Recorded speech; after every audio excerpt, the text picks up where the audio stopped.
the 3 slides to improve knee bending. The first one we're going to go over is the heel slide.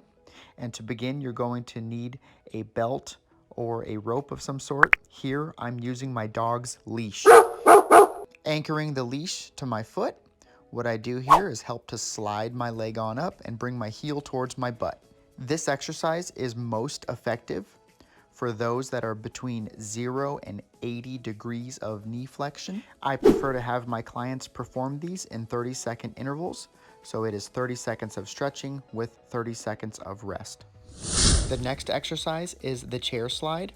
So what you're going to see me do is pull my left leg back as far as I can. After I pulled my left leg back, I'm going to use my right leg to actually push that leg back 3 more times. After that, I will scoot to the edge of the chair as far as I can, making sure not to lean away from that leg.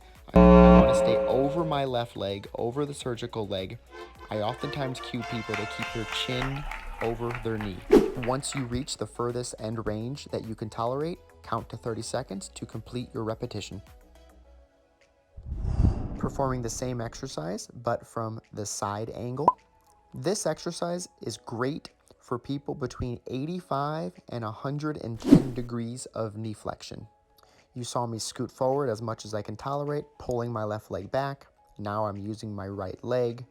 3 additional pushes using my right leg. Now scooting forward as much as I can tolerate, taking my chin over my knee to make sure I'm not compensating and leaning away. Hold for 30 seconds at end range. The next exercise are the stair slides.